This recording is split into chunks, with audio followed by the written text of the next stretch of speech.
Welcome to the Anger Management Podcast with me, Andy Stevenson. And me, Liam Simcox. It's the final episode of Season 3. It definitely is. I checked. We've got it right. Okay, we can't get that wrong at least. It's the Can't final fuck that up. episode of Season 3, Liam. And it's been 2 weeks, Andy, since our last podcast. 2 whole weeks. I've got the same pubes. Liam's got the same job. Oh, no, I was just about to say... Hang on.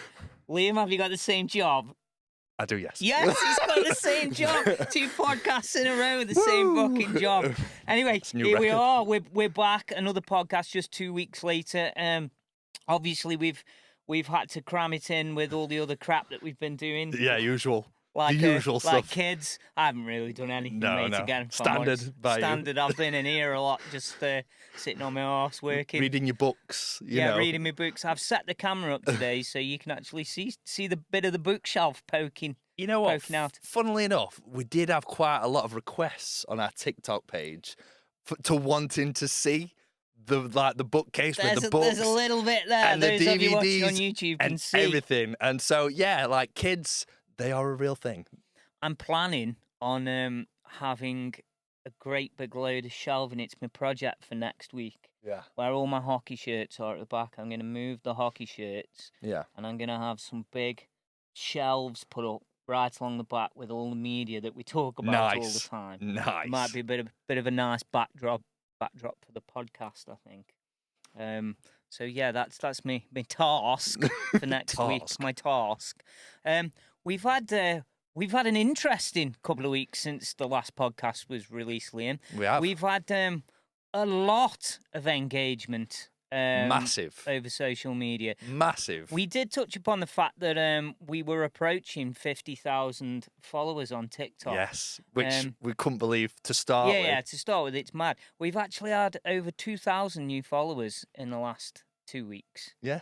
Crazy. Yeah. Crazy. I mean, they're probably all bots Probably, and fucking but... bullshit accounts, but that's what's happening anyway. That is TikTok for you. We've even had a few more subscribers on YouTube. Yeah. But it's been, for you and I, Liam, we've been back and forth for the last 2 weeks with some utter hilarity regarding the terminally offended on social media. Now that should be a thing, terminally offended. My personal favourites have been, we've had countless comments, particularly on YouTube, from really awesome lads going, oh, yeah, all right, let's just make a podcast then, shall we? And our response is always, yeah, all right then. Yeah, just do it. Go for it, yeah, because it's that easy. It's that easy. You do it. You get your shit together, right? You get all the gear you need. Right? Yeah. You learn how to be radio presenters, right? You crack on with it. Yeah. And we'll follow your podcast and support you. Or, as is probably going to happen, you'll do absolutely fuck all because you live in your fucking mum's spare room. Basically, right? yeah. You don't do anything except get yourself online and fucking try and criticise people because you fucking wank. Oh, hang on. It's you listening to this now. Need to get on Twitter and fucking Andy and Liam flagging me off. Mate, it fucking cracks me up. But what we always say, Liam, and I think most of our lovely listeners agree, we respond with kindness. We do. We always that's respond the best with kindness. way. That's the best way. We don't get shitty with people. We don't get nasty. We get plenty of it ourselves, but it's kind of par for the course with the kind of podcast we make, isn't it? Yeah, I mean, if you have only one brain cell, you'll know by now it's called the Anger Management Podcast. It's right there in the title. Yeah, guys. you know, clues in the fucking title, guys. Duh. But we've had several that have really tickled us this last couple of weeks. Yeah, that was what. Just to jump in, one of my favourite was we were discussing. Obviously, in the last podcast, we were talking about people that get paid a lot of money to do fuck all. And a lot of you guys listening to this podcast, commenting on our YouTube channels, and a lot of them were good answers. Politicians, for example. Politicians was the number one, and a lot of people said politicians, they get paid for doing fuck all. I kind of disagree with it. I think politicians get paid a lot for doing a really shit job rather than fuck all. Yeah. So, I get the premise. You know what I mean? But it was a very popular answer. But we also like as well that, again, just coming back to the haters and the people that moan and all that shit, you're just boosting our algorithm. So thanks keep the for hate that. coming, guys. Why not? Why not?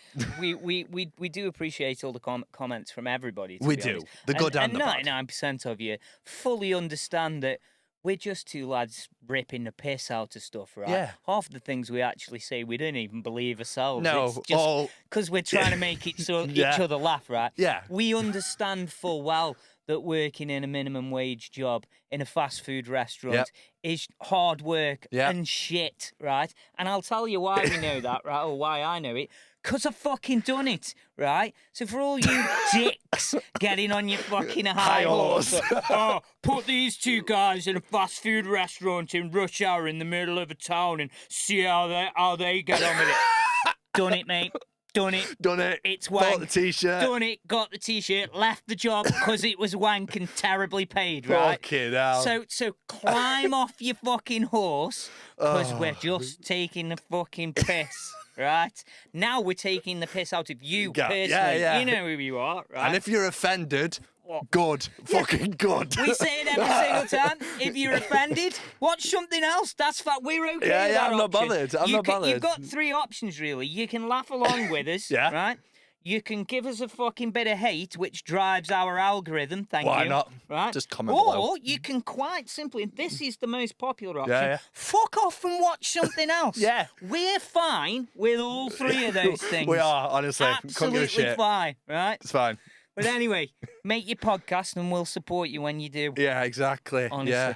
We had one guy. We've got to touch upon the guy. The guy from here known as the guy. Tell everyone what this guy was. What this bloke was doing. Fucking hell. Well, it was like there was obviously we've been making more like shorts for our TikTok page and YouTube channel and everything else like that. And I think I can't even remember what the short was about. I think it was like about life or some shit. And then this one guy. It was about my little comment about you having more jobs than an Amsterdam prostitute. Yeah, right? and going to my seventh job of the week. 8-second clip. Of you saying, "Yeah, I'm in a new job," and me going, "No way, I've had more jobs than an Amsterdam prostitute." And the guy responded. It was like a hateful comment. But it made no fucking sense. But we couldn't, and we've asked people about it. I'm gonna have to try and find it. We'll ask our listeners if they can decipher what this fucking lunatic was talking about. Because we genuinely didn't have a clue. Can't. We pitched it to our Twitter followers. And I'll apologise in advance if this is a guy on YouTube who's got like mental health difficulties or fucking. Is there a written form of Tourette's, for example? I don't know. Right? Is that a thing? So the scene is set. Read out what I'll say what I'd put. It was the response to Liam having a new job. Yes. And I'd said, you've had more jobs than an Amsterdam prostitute, right? Yes. The joke isn't even funny anymore. No. It wasn't very funny at the time, right? It was just a flippant comment. Yeah, right? as we like to do on the podcast. And this is what the guy responded So with. he responded saying, and read into this what you will. How in the hell did the dog escape in the first place? Did it open their condo door and got it in an elevator by itself? Either that, this girl owns a dog, or this story is BS. I haven't got a fucking clue. Right? The story is you having a new job, right? Yeah. I can promise everybody that's not bullshit, right? No, that was true. At no point, not just in that clip, at Ever. no point in the entire podcast did we mention dogs. Or patio doors or whatever it was. Condos. That was it. Patio doors. None of the things that guy was hammering us for then, right, for being bullshit, did we mention at any time during the podcast. Not a clue. Not a fucking clue. I asked my lovely wife if she could make head and tail, and she said, well, maybe he was typing an answer to a different video. But how do you do that? Because you're watching a video. Yeah. You can't be watching a video and typing a comment to another video, can you? You YouTube experts might be able to tell us about that. The virgins that are listening, you know. I've got no fucking idea. Anyway, so I wanted to have a new segment on the podcast called Pleb of the Week, basically. Yeah, that needs a jingle. Yeah, it needs a jingle, Pleb of the Week. So he is my absolute Pleb of the Week. Yeah, there was one guy who I was just even more taken aback. He was a guy who was part of the lovely group that we know on the internet as the Spelling and Grammar Police. Oh, my favourite. Oh, we had loads of them, right? Mainly because I'd made a slight slip and I'd said fostering instead of foisting. Right, it's an easy mistake to make. That's what I'd said when I was on about Disney. Some shit, yeah. Hammering us the with usual shit shit characters, we discussed, and I used the word fostering by mistake. Right, Andy, how dare you, mate? How dare you? The amount of people that jumped on it. It was I saw the comments. Oh yeah, let's just make a podcast and use the word fostering. Go on then. You crack on with it, mate. We should make a podcast. Yeah, we should make a podcast. That's fine. Nothing's stopping you, but you never will, right? And you'll never, ever even be in a situation where you can mistakenly use the word fostering because you're a fucking moron, right? But they were everywhere. They were out in force. They were. But it was so funny. But we got some great comments as well. Yeah, particularly Liam and his big hand comments. Yeah. We had some funny comments from people for that, so thank you guys. Yeah, and they loved. So I think that was one of someone's favourite comment, wasn't it? Yeah. I think one of yours and mine was like, "Oh, you need big hands to fight crime." Big hands to fight crime. My wife loved that I shortened the word sphincter to sphinct. That really tickled her. Ooh, let me see your It's one of those sphinct. things, isn't it? Really. Well, it's not going to take off in porn anytime soon, is it? To be honest? Not at all. But let me see your sphinct.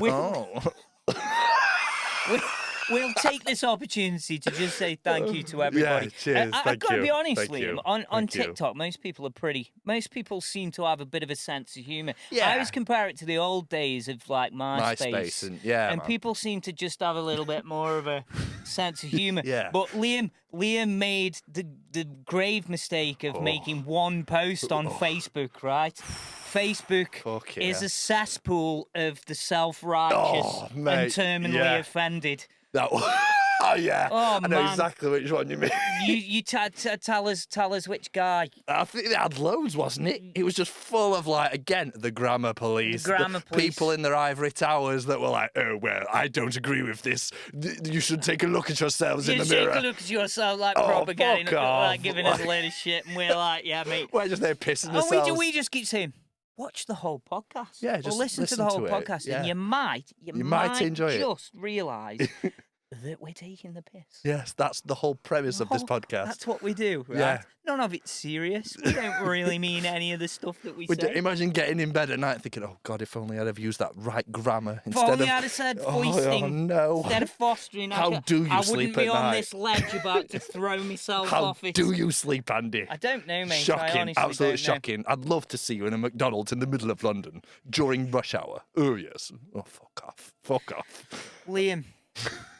We're back. We're gonna start with one of your topics that you've messaged me with today. Go on. Which is just tickled me, really, really tickled me.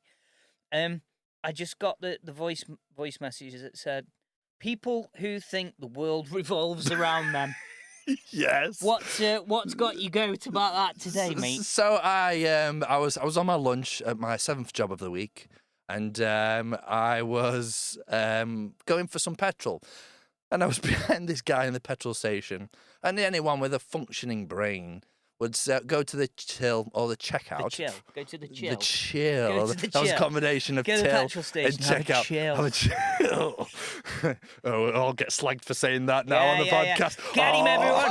Get him. Oh, put your pitchforks and your torches down. I'll put his address in the link down below and you can all go around with pitchforks. Yeah, if you click on the link below, click on the link below, you can also see my address. But you have to buy us a brew first. But yeah, I was at the petrol station and obviously you pay for your fuel and you say, pump number 4 or pump number 1. I was behind this man and he said to the one behind the desk, the black Honda. Yes, it's the black Honda. And the woman behind the counter was like, saying Rolls Royce. Yeah. And the woman's like, it's the black I'm sorry. Honda. And then it was like, it's the black Honda. And then he pointed to the forecourt and said, over there, can't you see it? I was like, cringing in my own fucking head. I was like, what is this guy fucking on about? You just like, want to kick him up the normal, arse, yeah, don't yeah. you, And I'm Johnny? like, normally you just go up to the woman or man or whatever they identify as, got to keep it politically correct. And on this podcast. oh, sorry. All right, mate. Oh no, the pitchforks are out again. And I'm gonna have a lynch mob after I know I will. soon. Yeah, my address is in the link below. And and then it was like, can't you see it? And then she stuck her head out to the window to look for it. And then The she was woman like, behind the till. yeah. Stuck And her then head out the garage window. And then she was like, oh, because the bloke was too fucking up his own arse to say look at the what pump number it himself. was.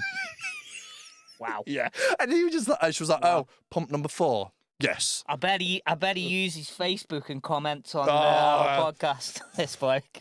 And if you scroll down, you'll see him actually commenting on this video. What a day! I mean, how you've got to have a cricket stump up your own. You have, honestly, mate. Like and it's like the world does not revolve around people, and like I can't be asked for people like that. To me, again, we've said on this podcast, like we don't care what your job is, how much you earn, what your skin color is, what your sexual preference is, whether you identify as whatever. As long as you use the correct grammar on podcasts. Yeah, and not chill. That's the important thing. Fucking lynched. Shocking. But don't you have to have a penis to be lynched? Yeah. I'm not sure now. I don't know. Oh, dear. But people like that, he's digging a giant hole, mate. It's like a fucking mine. Mate, we've already caused controversy. Why not? It's the last episode of the season. What are they going to do? Who cares? I think I can hear bells and going cancellers, pitchforks and torches outside. Complaints galore. Oh, yeah. People like that are horrific, mate. Yeah. Well, it takes me back to, I think it was the very first episode we ever did in season 1, maybe the second episode, and the episode titled "An Awesome Salad." Yeah. Yeah. And when I was a young lad at 14 years old, again, this is going back for you people who fucking think me and Liam have spent a life sitting on this settee doing nothing else. You mean we haven't? And we get paid for it. Oh, sorry. We'll get back to that one in a bit. Let's start a podcast and get we earn paid. A fortune Oh, yeah, of course, yeah. So hang on, sorry, my agent's ringing Yeah, me. there you go. Agent's on the phone. Fuck off. Oh, I've got you a job at the BBC. Yeah, your bank account's full. You need open another one. Yeah. Drives his black Honda. We earn so much from this podcast. Oh, it's ridiculous. Oh, dear. But I worked in a really, really posh Indian restaurant just around the back from where I live. And I dealt with some absolute fucking C units, I admit. Proper C units. Proper cunnits, I'm telling you. Conduits. And they used to come in, and you could identify the fuckers straight. They've got like a sneer. Yeah, stick like up their arse. Like a Cyril fucking sneer. Oh, yeah. You know what I mean? I got remember that. You remember the raccoons, yeah. Great program. Go watch it, kids. It's great. You'll find it on fucking YouTube somewhere. Raccoons. Great theme song as well. Yeah. Run with us. We've got everything you need. That was the end. That was the end, yeah. Anyway, I digress. As we like to do on the podcast. As we do. And you could see the fuckers coming. And it was sort of my first real foray into that class of people, as it were. And because I grew up in a tiny little village. Yeah, of course, mate. You know, I suppose working class, middle class village, and those people were an eye opener. And as you start getting older, then you notice them more and more. You notice them fucking everywhere. Yeah. And they're the kind of people who give their coat to you. Oh, as they walk look in. at you. Yeah, they just give it to you. Give the coat to you like that and look the other way. Oh, get rid of it, boy. And me being fucking grown up working on a farm and what have you, I'd be like, what do you want me to do with that? Yeah. What's that? It's my coat. I'm like, yeah. Sounds. I can see that. Nice. Yeah. Nice coat, mate. Yeah. I'm not here for fucking have your coat off you. I'm your waiter. Yeah. I'll bring you some food that I've fucking rubbed around the inside of a toilet bowl. Yeah. You cunt. Spoiler alert. But I'm not having you. I'm not having you. If you want to know the full story, go back and watch season 1 and Awesome Salad. That was a good episode. And what do you say to these people? You know, how do you combat these people? And is this something that's a learned behaviour to become a twat like that, Liam? Or are you born with that, as I said earlier, that cricket stump lodged firmly right up one's japs? I think it's a combination of both, because I was born and raised on a council estate, so I know I'm rough as fuck. And but I was taught the right morals, the right principles from my parents, and you treat people how you want to be treated. And even now in my 30s, that is my go-to attitude with people. Like, if you're a twat, I'm going to treat you like a twat. Like, if you're sound with me, I'm sound with you. That's just how it should be. But again, you do spot them, and they always pretentious, and they always have their iced latte from Starbucks, and it's just fuck off, like shove it up your arse with your cricket stump, mate. But I just can't be arsed. Middle stump arse. Yeah. Oh look, it's a middle stumper. That's what we'll call him from now on. Oh, it's the middle stumpers. And then his wife's behind him going like that. Do you notice with these, a lot of the, I think it's hilarious when they're a couple, but only one of them's got a stump up their arse. Yeah. And the other one, you can tell, is in it for the money, embarrassed by it. You know what I mean? How did you to me? Yeah. Oh, it was at the cricket. How the fuck did this relationship work? How did you first come together? You know what I mean? Because he would have been a pretentious, or she, whichever way round we are. One of them's a pretentious bastard, and one of them is embarrassed by you being a pretentious bastard. Yeah. So how did you end up married to each other? How did that work? I remember the first time that I saw Jenny across the room. I was snorting cocaine and eating caviar. Fuck off.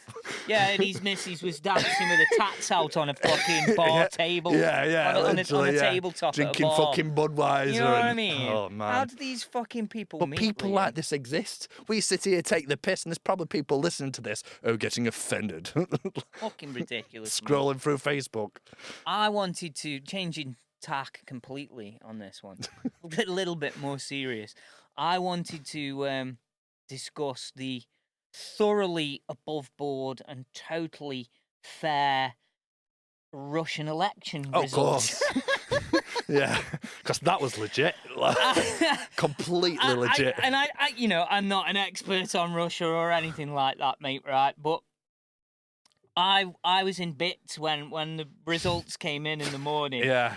Even Putin, right? Why didn't he? Because obviously it's all fixed, all the results.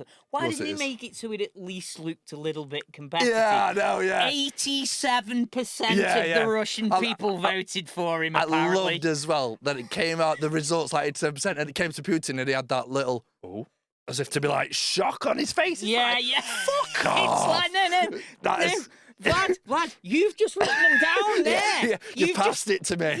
While holding a revolver under the desk. Fucking table. Like, I've just fucking been passed a note and it says 87%, but you wrote it down. Vlad. Really? Me? 87%? I won. I'd have more respect for him. I just spat down myself for those of you who aren't watching on YouTube. That was lovely. I spat all over myself. I'd have more respect for Vlad if he just went, I got 100%. 100% of every person in Russia would be like, wow. Every single fucking person wants me carry on for my 13th term or whatever it is, right? Yeah. Because everyone loves me. Everyone loves the war. Everyone loves sending their sons off to die in Ukraine. It's sound. Everyone's fucking right behind me. Not most. Everyone. Fucking everyone. Yeah, I love what you're doing, Vladimir. I'd just be all right, Vladimir. Why the fuck it? Because you have to remember, he hates the fucking West and he hates democracy. He hates everything the West stands for. Why does he bother with elections? Why does he bother with the whole pretense of free elections? Why not just do a fucking a Kim Jong fucking and just go, now I'm in charge. Yeah, that's forever. It. Fuck it. I'm in charge. You are all peasants. Do what I say. Else you'll have a strange plane crash. 6 months accidentally after on standing purpose. against me, right? Yeah. Or you'll.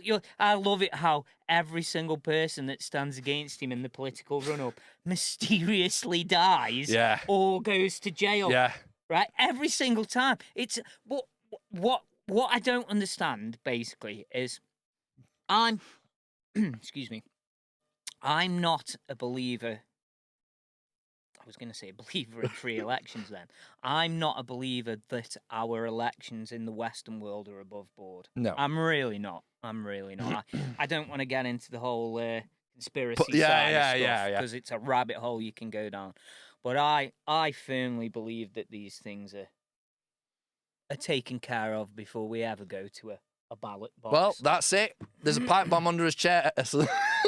I don't believe it, mate. I think the powers that be in the world decide these things, and we have the sham of democracy so that we all feel we've got a bit of a say in a little bit. Yeah. I mean, I'm not going to get into American politics particularly because I'm no expert. No. We're not American, but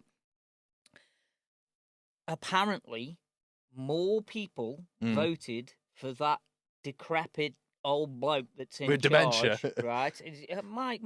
Before anyone jumps on us for that as well, my grandma died from dementia, right? It's a horrible fucking incredibly horrific thing to die from, right? It's nasty, and I'm not griefing Joe Biden for having an illness, right? Yeah.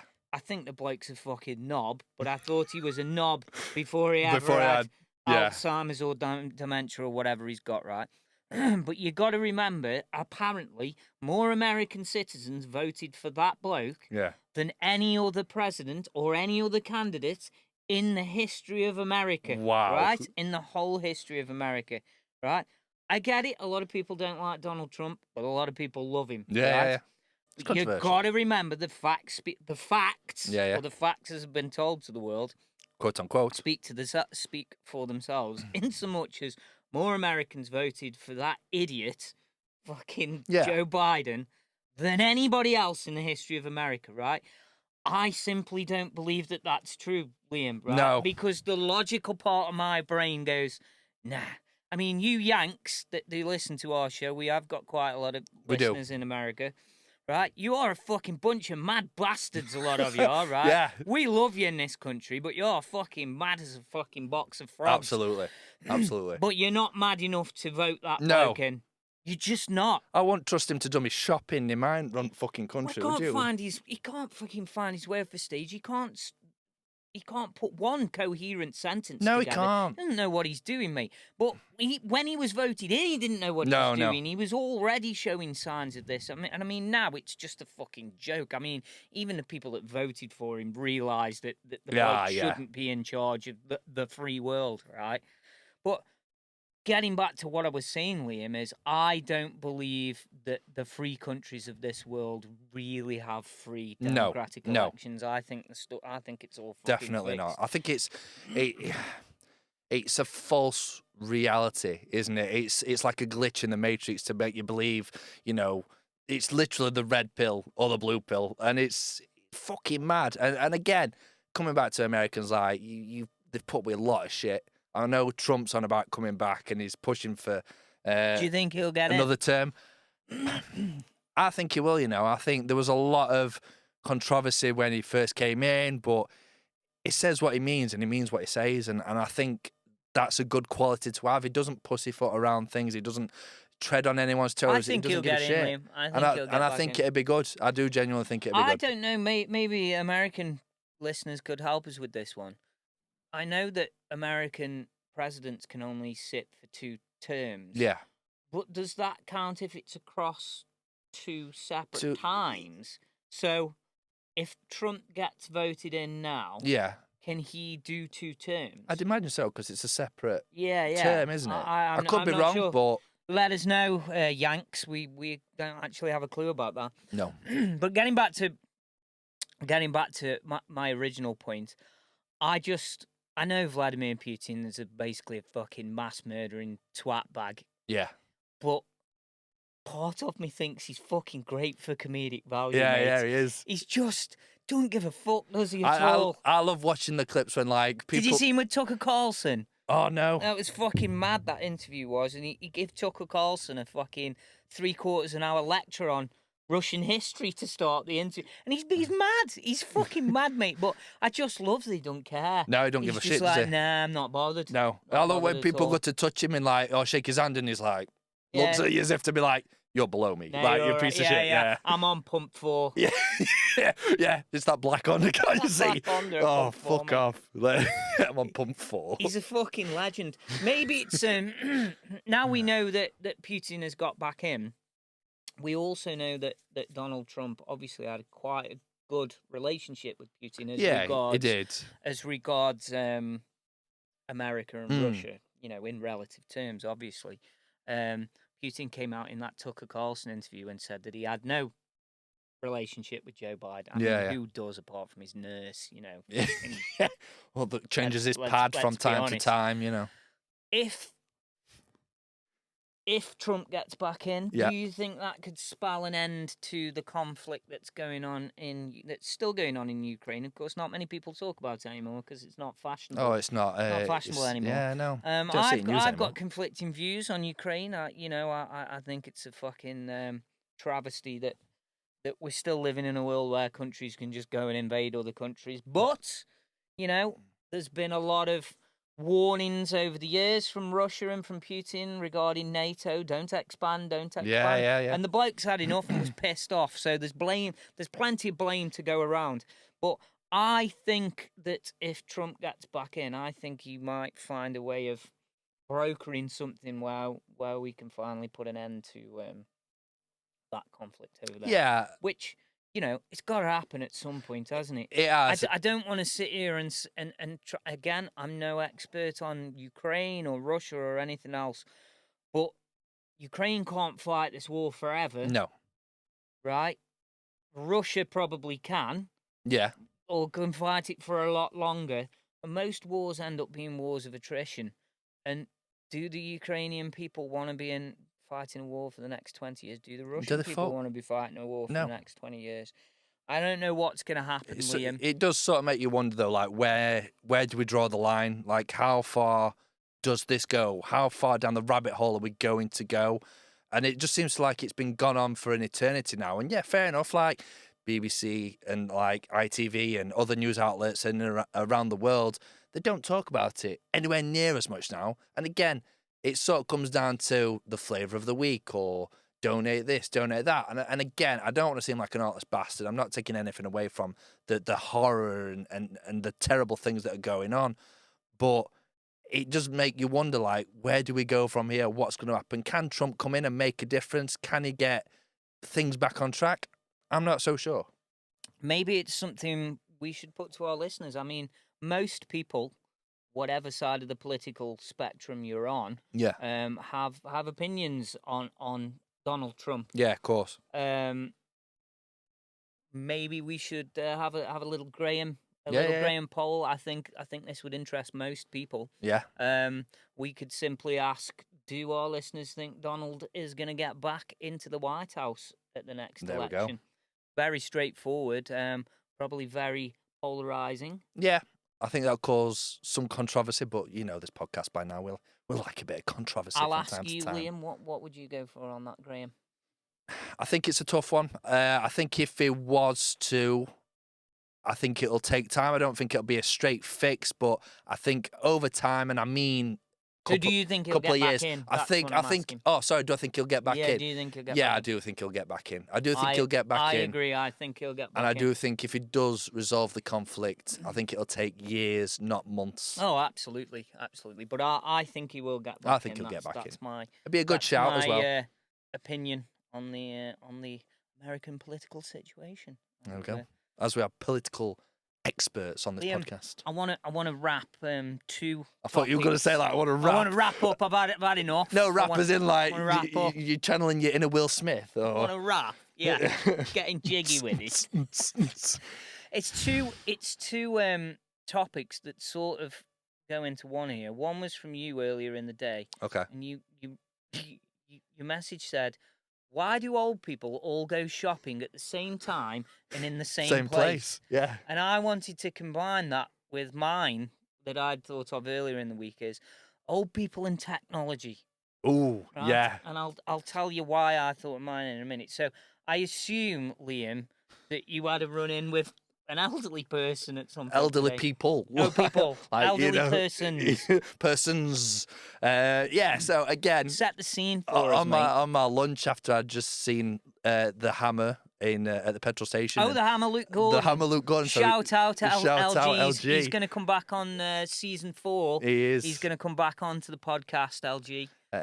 So we will look forward to having you back. So I went to Aldi because everyone shops at fucking Aldi, and it's nice and cheap. Yeah, well, although, not of course, anymore. Being rich, famous podcasters who earn loads of money. I from don't this shop podcast. at places like that. I shop at Waitrose. Oh, it's beneath me.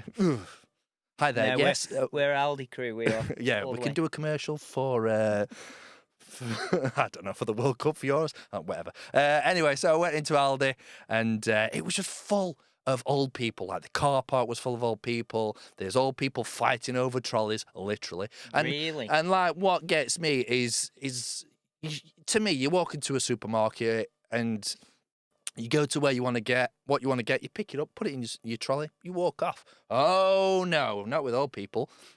They stand there, take up half the aisle. Oh, shall I have this? Jean, shall I get chicken? Yeah? Chicken. What? And that's all you hear. That's all you hear. And I'm like, for me, walking, oh yeah, chicken, bang. Trolley, off we go. And they're like, oh, shall we have this one? And then all you hear the conversations that you'll just, next time you're out and about, just listen to old people's conversations. And it's just like, oh yeah, but Gary doesn't like garlic chicken. Yeah, but we had garlic chicken last week, Margaret. Yeah, but Gary doesn't like it. And he's just like, shut the fuck up. Hard. Just grab it. Just put it in. Right? I always find, right, when you go to a supermarket, this is a comparison. Yeah. An analogy for you, right? Old people go around supermarkets with the trolleys in the exact same way that they fucking go around the streets in the fucking cars. Right? With absolutely zero awareness of anybody else on the road or in the supermarket. Right? The amount of times I've had the back of my fucking legs twatted by a shopping trolley. And they just look at you dead monger, don't they? Like, ugh. And you turn round, and of course you turn round for have a go at, and then you realise they're elderly, and you have to bite your tongue when you really want to go, what, Jean? What are you fucking doing, Jean? For fuck's sake! Look where you're fucking going. I'm standing here, right? I'm standing here. It's obvious I'm here with a big fucking trolley, right? Can't miss me. Have a look where you're going. You're pushing your trolley in one direction. If you're going to have a look at the shelf, Stop, look. And have a look at the fucking shelf. Don't look at the shelf and keep fucking going. Because that next thing you know, exactly the same as you do at a fucking roundabout, right? When you start having a look, why can't they use roundabouts? Why can't they use roundabouts? Or they lose their husband. Husband's There's fucking... only two things, mate. There's only two things. Get in the correct lane and give way to the right. Easy. If you do those two things... But honestly, I don't think they understand. Going back to Americans, you fuckers don't understand roundabouts either. Fucking hell. One roundabout me and my mate Raz when we were travelling around America. America. Oh my God, you said it wrong. I sounded like Bowie off Big Bang Theory then. The grammar police will be out in force in a minute. Bowie Quipkey. Anyway, we found a roundabout. Right? It wasn't a massive, great big fucker like the one up by MFI up in town, right? It was a normal-sized roundabout. Yeah. And there was 3 junctions on it. Okay. That's all, just 3. Standard. Pretty standard. And the fucking Americans could not make head and a tail of it, mate. It was chaos, Liam. Absolute chaos. They were fucking pulling out on each other, stopping in the middle of the roundabout, didn't know what lanes, like somebody had been, obviously it's the other way around because you drive on the wrong side of the road in America. So they'd be on the right, going left round the roundabout. But they'd be in the wrong fucking lane to go right. So they'd be in the right, and let's say they'd be cutting across each other. And me and Raz, we just drove around the roundabout just about 30 times. Easy. Watching them almost smashing each other. It's fucking great. The confusion on people's faces. But that's basically what elderly people seem to do on roundabouts in this country and supermarkets. I don't fucking understand it, mate. Like what's your problem? You're not all Joe Biden. They all have the same things. They've got to get them bran flakes in and got to get the fucking milk and all this shit. And like, again, just coming to your point, Andy, about technology, they do not know how to work self-service checkout. Oh my fucking God. But that's another one. Going off on a little bit of a tangent there. Staying in supermarkets, right? They have them fucking self-service things, Liam. Yeah. Right? Yeah. Why not just have 10 more staff on the fucking till? Why? Why? It's fucking technology for technology's sake, mate, right? How many times do you try and use one of them things and you have to fucking wait for the alarm thing off and wait for someone to come and sort, because it's fucking stopped working? There is an unknown item in the bagging area. Yeah. What the fucking hell's what? Yeah. What is a fucking a gnat's just fucking barfed up in the bagging area and It's that's set the weight off. Yeah. And you're like, what the fucking just have staff on the fucking tills instead. I like to be able to have the staff scan me stuff and have a quick chat. Yeah. You know what I mean? You all right? Put me stuff in a bag. I say, how's it going, Doc? You all right? Yeah, keeping well. I haven't seen you for a couple of weeks. You all right? Yeah. Ooh, all these are on offer. These are nice. These are. I took some home myself the other day. Oh, nice. Right? Lovely. And you have a little chat. No, instead you've got beep, fit. No, it's that noise. Fert, fert, fert, fert, fert, fert. Unexpected item in the bagging area. Yeah, that's what you get. And you're like, right, and then you look round and it's busy, and there's one fucking person to deal with all that stuff. Have you noticed what he started doing? Have you noticed what he started doing? It shouts at you. It doesn't just say it first, it goes, "Arr!" Unexpected item in the bagging area. And then a little old woman or young bird comes across, toddling over and says, hey, you all right? Yeah. I'll just scat and they've always got like a lanyard with a special barcode. Yeah. I'll just put that through for you.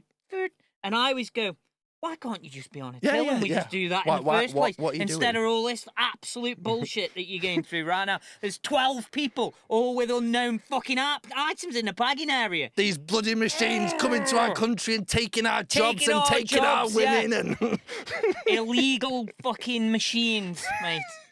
And just fuck them all off. Just Let's stick all those fucking self-service machines. Them self-service supermarket machines. Yeah. Let's stick them all on a fucking dinghy and fuck them off to France. Yeah, there we go. Would you want one living next door to you? No. Well, you never know. Well, there you go. But like I saw today as well, very quickly. Like I wouldn't say she was old. I'd say she was middle-aged, and she took a full trolley full of food, not a basket, not a little trolley that you get, a full fucking trolley to a self-service checkout. She was stocking up for the fucking end of the world, nuclear to the self-service checkout. And I'm like, are you fucking joking me? And she had a pile, it was like Everest next to her, and I'm thinking, what? But the elderly on them self-service machines, mate, are hard fucking work when you have to wait not for working. and it's just difficult. But it brings me on to the one that got me thinking about old people and technology. And I'm going to talk about my mum. She's not old really. She's what's my mum, 67. I think she is, right? Shout out Andy's mum. But my dad does this as well. Shout out Andy's dad. And I've noticed a lot of people over about the age of 50 do this, and it fucking gets. I actually stop. I stop the conversation and I tell them. Yeah. Right. My mum and dad do this every time I have a conversation with them. Right. So they all, everybody uses FaceTime. And WhatsApp and Skype and different services. Zoom and all that shit. Different services where you basically have what used to be a telephone conversation, but you can see each other. Yeah, right? of course. So I start talking to my mum and she'll be like, hello. Over the first minute of the phone call, my dad does the same thing. I start off having a conversation with my mum's face. Of course. Right? After about 30 seconds, I'm usually talking to my mum from the eyes down. Okay. Within a minute of the conversation, I'm talking to my mum's nose. Okay. Right? Oh, yeah, so it's gradually getting... And I end up having a conversation every single time with my mum's chin. Every single fucking time. And with my dad, it's exactly the same. Right? Oh, my dad, no. And I have to keep going. Dad, Put your camera up. Point your camera up. Oh, yeah. And my mum always like tries make some excuse. Yeah. What? Oh, it's just my phone's a bit. And I'm like, no. It's your hand. You're just not holding your phone to your face. Use your wrists. Point your fucking phone at your face. That's all I'm asking you to do. Easy. Or get a little stand or something. Yeah, that's a good shout. A little stand and you sit at the table or something like that. Oh, my crippling arthritis. Oh, mate, I know this is a proper first world problem. I appreciate this. There's kids in Africa that are fucking starving away. You ain't got a clue. You guys with proper fighting wars and stuff. Yeah, exactly. You have no idea of the shit we go through in this country when people point their phones at the chins. It's fucking horrendous. Don't know you're born. But it drives me nuts, mate. Yeah, no, I get it. My mum as well, every time, I don't even know how she does this. Yeah. Every time she sends me an attachment on Messenger or WhatsApp, right? I can't recreate this circumstance, so I don't know how to fix it for her. I don't know what she's doing, right? Every time she sends me an attachment, it's unopenable on my phone or my computer or my fucking laptop or anything. I can't open it. It just says this file does not exist. Does not exist. Right. So I don't know what she's doing. I don't know how she's attaching this. Where's she? It's probably like some Nigerian businessman getting all these emails. Mate, like, I got to the point when my mum, because my mum lives a couple of miles down the road. My mum she'll say, "Have you had a look at that picture I've sent you?" And I'll go, I'll just come round and have a look at it. Yeah. Don't worry. Yeah. I'll be round on Thursday. I'll just have a look at it and you can show me. Yeah. It's less aggro than fucking trying to figure out what the fuck you're doing. It's sort of like we I don't know if you're that member of your family, you are quote unquote the IT guy. The tech guy, that's the one. Mate. And it's like, oh, it's not working, it's just a blank screen. Have you tried turning it off and on again? And that is cliche as fuck, but 9 times out of 10 it works. And usually, like, the HDMI is not plugged in properly, or the batteries aren't working, or I've been trying to turn it on, but it's not working. I mean, my mum's not Cornish, but you get what I'm saying. And it just wouldn't work, and it's just a matter of just change HDMIs, or clean it out, or whatever, or turn it off and on again. Simple things like that, but they panic. They fucking panic, as though the world is ending. It's like, oh, I can't get it to work, oh, I'm sending it back. The mother-in-law, I've just got to very quickly come to this. The mother-in-law, right, she's got Sky, and the box is older than me and you put together, basically. It's old school Sky. It's black and white. That's how old it is. And she's got a brand spanking new Sky One on it. That's it. Yeah. Fucking episode 5 of Coronation Street playing. Bullseye and all that shit. And she's bought a brand new television. What? You've won a speedboat. Anyway, I digress. And she bought a brand new television, HDMI, Ultra HD, 4K, all that shit, smart TV. And, it keeps cutting off. It keeps cutting off. Oh, I'm going to have to get a new one. She spent 600 quid on this TV. Right. And I'm like, why do you need a new one? You should see the HDMI cable from the Skybox into the TV. Fucking hellfire. It talk about Tales from the Crypt. It's the Sky cable. It's the fucking Sky cable. And I'm just like, that's what's wrong with it. What's wrong with it? I don't And I'm like, just get a new Skybox. Get a new Skybox. I don't get them, mate. I suppose it happens to everybody, really, doesn't it, as you get older? Because, we're getting a little bit older, and we spent last episode saying, we don't want to get rid of the CDs and DVDs and stuff. So, people are stuck in the ways. So we're not ripping on old people. No, of course not. We will get there eventually. We will. But it's like my mum just answering the phone. Right. Yeah. You answer the phone, it goes, it's WhatsApp, Messenger. Yeah. You swipe the thing, and it goes. It's in front. Not with my mum, mate. For some reason, it takes 30 seconds. Not 30 seconds to answer. 30 seconds from when she presses the button. Yeah. To when you're actually and the conversation goes like this with my mum every single time. Can you see me? Hiya. Are you there? Yeah, I'm here. Can you see me? You missed one. Oh, sorry. Can you hear me? Yeah, I can hear you, Mum. I can hear you, Mum. I can't hear you. Mum. Hang on. I can't see anything. I don't know what's going on. I can't see any. Hang on a minute. Are you still there? This is fucking, I've read 3 chapters of Watership Down. Are you there? Oh, I'm still here, Mum. Fucking hell, here. me Oh, wheezy laugh. hang on. Oh, I haven't pressed the button. I haven't pressed the... There, hang on. Flip your camera around. Can you see me now? Can you see me? Yeah, I can see it. I can't see you. Oh, fucking I can't hell. see you. Mum, have you got the phone the right way? Right. Oh, hang on a minute. Oh, there you are. I can see you. Honestly, Liam, honestly. A minute later, she'll go, are you all right? Are you all right? Oh, mate. Yes, Mum. Yes. I can't breathe.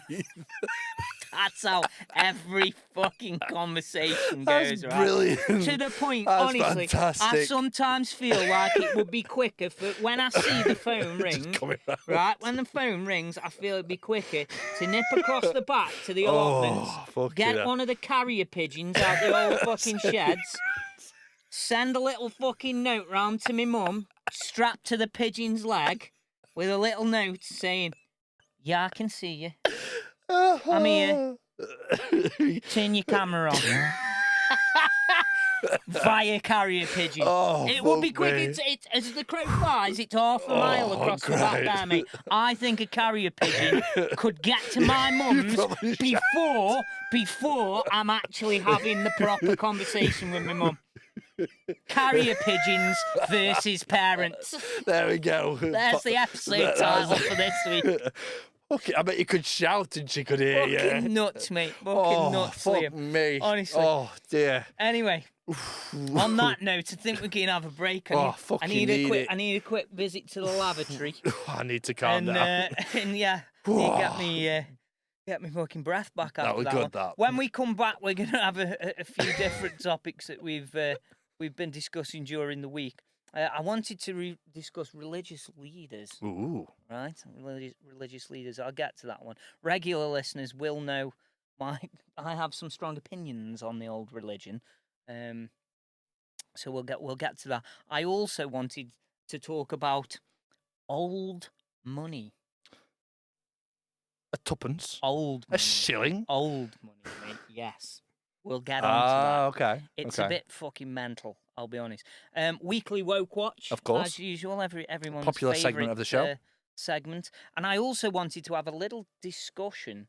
Now we're a little bit further down the line of the general fallout from the insanity that was COVID, coronavirus. I think we're far enough down the road. Yeah, I reckon we can so. have a little bit of a little bit of a talk about it without pissing too many people off this time. Yeah. I think it's time. It's never stopped us before, has it? Let's be fair. Well, no, but it pisses me off.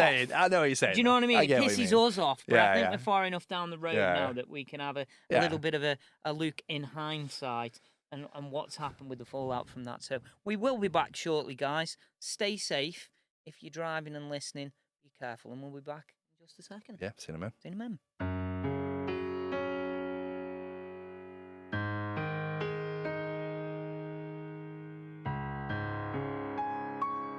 Welcome back to the Anger Management Podcast with me, Andy Stevenson. And me, Liam Simcox. There we go. We're back in the zone. Beautiful. Just had a quick break, freshened up after the pigeon story. Oh, mate.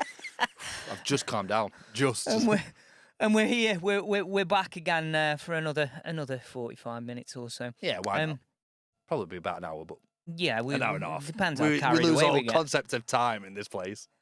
As always. Liam, I wanted to get straight into it with back to a little bit of what we talked about at the beginning of the show, which was some of the responses on YouTube. I related this a little bit to general life. Yeah. In so much as, so the example that we're going to discuss is we made a podcast. We made a video, a short segment, talking about mental health struggles. As regular viewers will know, Liam and I are both quite open with mental health struggles that we've both had and help that we can give anybody else. Of course. We have been ever since the start of this podcast a couple of years ago, and we uploaded a clip, just basically saying to people, you know, you're not alone. You're not suffering alone. There's people that, you know, just trying to be helpful, trying to be nice. We've had it hard, haven't we? We put it onto YouTube, where it had 14 views. Yeah. The next day, we uploaded a short clip about Amsterdam prostitutes, which had 14,000. You get your fucking priorities right, you lot. For me, in a nutshell, that just goes to show what's fucking wrong with our fucking species, mate, right? You know you are listening to this. When it comes to helping each other and being there for each other and a subject that matters, no one cares. Well, no. Sorry, 14 people care, right? No Shout out you 14 people. When people see the words Amsterdam prosy in the title, all of a sudden there's 14,000 of you that want to have a quick look at that. Quick, click. Fucking hell, fucking something we can tug over there. Oh, yes. Fucking honestly, guys, come on. Sort your fucking heads out, you lot. You know you are. You know who you are. Absolutely brilliant. And funnily enough, we actually have an algorithm on our computers, so we can actually see who it was that watched. So you can also buy us a brew down below, and you can see all the names of all the people that clicked on that video. Absolutely. You dirty bastards. We've been championing the Buy Us a Brew initiative for a long time now. We do have our link tree available for people to click on. It's right at the top of the link tree. It says Buy Us a Brew in great big letters. Yeah. Every penny that's donated to this show goes back into making the show. Microphones and stands and bits and bobs that we need. Maintenance. Maintenance, yeah. Sort of things like that. I mean, some of you obviously think we make millions of pounds from doing this. You mean we don't? And do nothing else at all. It's not like Liam and I haven't been work all day in normal fucking jobs. Hi, Elon. Yeah, it's Liam.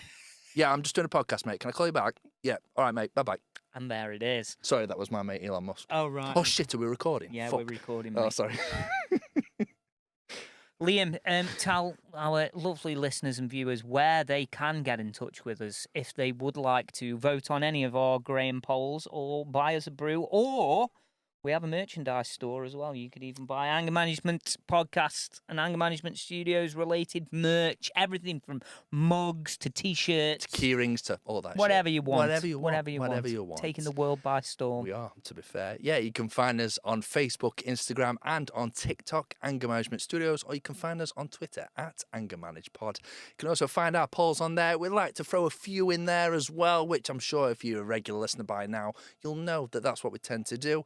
And again, we just put it out there for you guys to have a listen, have a laugh while doing it as well. And again, just coming back to the Buy Us a Brew, it's purely voluntary. You don't have to donate, but obviously every little helps. If you do donate, we think you're less of a twat. Yeah, and we'll give you a little shout out as well. Everyone gets a little shout out, absolutely. Liam, I wanted to touch upon old money. Yes. This one tickled me, right? I was with my dad last week. I can't remember where we'd been, where we were going, but I think we'd taken Litland boxing, and my dad, I think I'd said it's only cost a five, it's only a $5 for his training sessions, and my dad came up with some amount of money that would have been in old money. My dad's 70, right, and I swear down to you, Liam. I swear down, there is no rationality, logic, or sense to old money at all. Yeah. Younger listeners perhaps don't even realise that there used to be a completely different form of currency. They did. I can't explain it to you guys because it's complete bollocks It was of the highest order.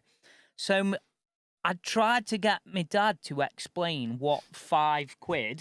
So £5, British pounds for international listeners, to get him to explain what that would be in old money, and he was just, I swear he was making it gobbledygook. Just complete bullshit. So he said something along the lines of it'd be threepence and six, half a crown, a shilling, a tuppenny bit. And it was like he was just making this stuff off a fucking crown, right? And I said, so that adds up to £5. And he went, no. And I went, but you just said that's £5. He says, yes, but a pound's not a pound in old money. What the fuck? I said, well, what's a fucking pound? And he says, well, a pound, he said, you'd have to pay that £5, you'd have to have like two shillings, two shillings, a sixpence. I said, so that would add up to £5 then. And he went, well, no. Whatever he was saying, there was no way of working it out. It was just bollocks. And my dad said, yeah. He said, in the old days, you sort of just made it up a bit as you went along. I said, so how much was like an house? What did you do, haggle? That'd be like a few £100. And I'd say, so that's like English a couple pounds, of thousand shillings. Yeah. No. What? What's going on? What's going on? Then I'm like, what was the one I said? A fucking thrupney bit. He said, oh, thrupney's really old. He said, thrupney. And he said, and I said, so he says, think about it more in like a 6 times table. I said, so 6 pence would make sixpence. Yeah. And he went, no. I love that. No. Liam, how can 6 pence not make 6 pence? How can 6 pence not be sixpence? How's that fucking real? I think it's fucking money from the land of the lunatics. Imagine being a maths teacher in fucking 1900s. No, I can't. You imagine being a banker? Yeah. Or fucking anything to do with finance. Oh yes, I can sell you this luxurious 3-bedroom house for a threepence, a shilling, and an evening with Katrina.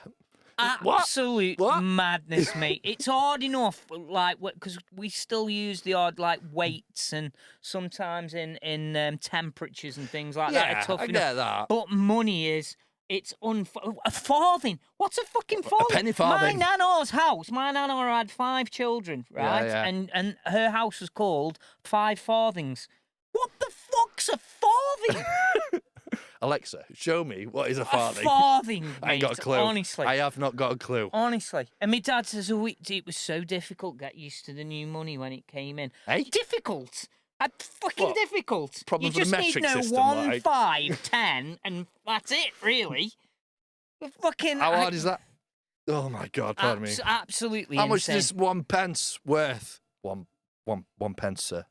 And how much is it 10 pence worth? Currency's a weird fucking 10 pence, thing, sir. mate. Currency's a weird thing. I remember when I lived in Turkey a long time ago, and it was before the Turks had basically realised that the money was so worthless they were going to have to do something about it, and they knocked all the zeros off the end. Yeah. So a bottle of beer used to be like 3 million lira. Yeah. Right? And I remember me and my friend... Oh, sorry, mate, I'm rubbing me. I've got terrible tinnitus.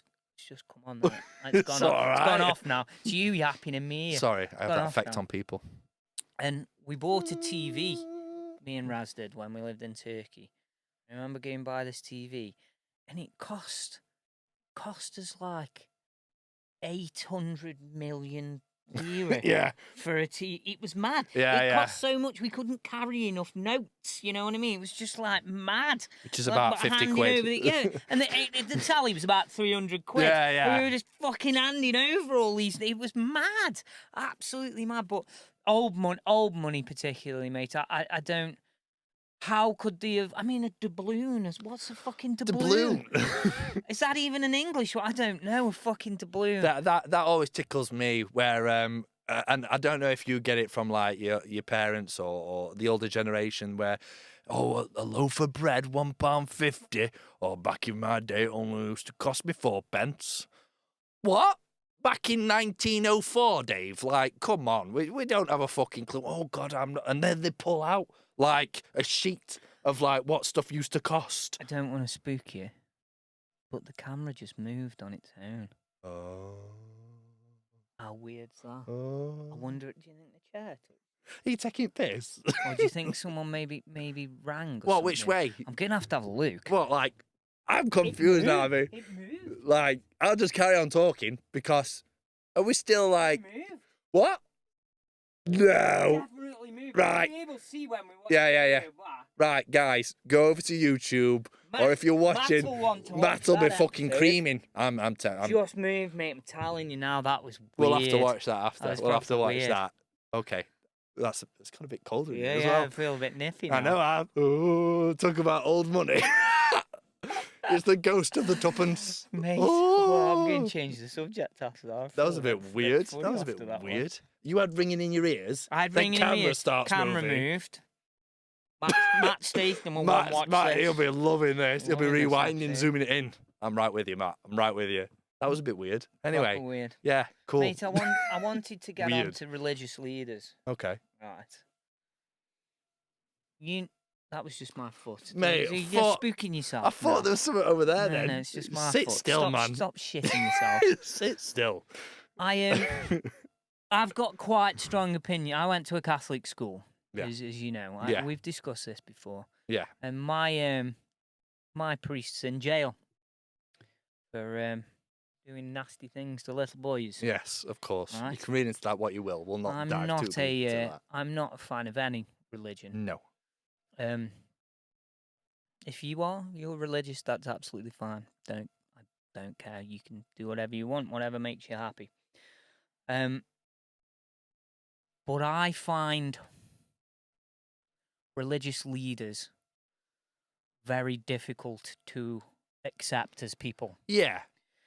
And I'll tell you exactly how I summed it up, and we can discuss it. Right, we can discuss it, and I'm sure those of you who are religious will almost certainly disagree with me here. So I believe that there can only possibly be 3 reasons that you would be a religious leader. Okay. Right? One of which I think is not a real thing. Yeah. Okay. So, number 1 reason for being a religious leader: visited by God. Right, whoever your God may be. Okay. Yeah. Visited by God. Touched by God. Which, for me, in my opinion, isn't real. Right? That one can't have happened because it can't have happened. Yeah. Right? Because it's bollocks. Right. Number 2, you're completely and utterly delusional. Yeah. Right. Seek you're help. a rampant delusional. You got lunatic, problems. Yeah. right? Yeah. Number 3, and this is going to be very controversial to those of you who are religious, or maybe even religious leaders, right? I think this would be the most likely, and a large percentage of religious leaders this will apply to. You're a con man. Yeah. Pretty much. It's legalized con men again. I'm just putting it out. No, I I get what you're saying. I'm not going to say that these people aren't decent people, that they're not doing a good service to their community, their flock, as it were, whatever religion it may be again. But I truly believe that not many people are stupid enough to believe that crap. Yeah, I get it. And therefore, they know full well what they're doing is not real, and they're conning people. Yeah, I think this sort of ties in very, not hand in hand, but like similar sort of thing to like charity or little things like that. And it's, give to the gods or whatever shit, like, you know what I mean? And I do think it is a con. I'm not taking away, like, you believe what you believe in. And again, we're not taking that away. I will quickly say, Liam, I do class myself as a spiritual person. Yeah. I'm not going to sit here and say there's nothing beyond the physical. I don't know. I haven't got a clue. I don't believe it particularly. No. But I don't know. I haven't got a clue. I haven't died, so I wouldn't know, right?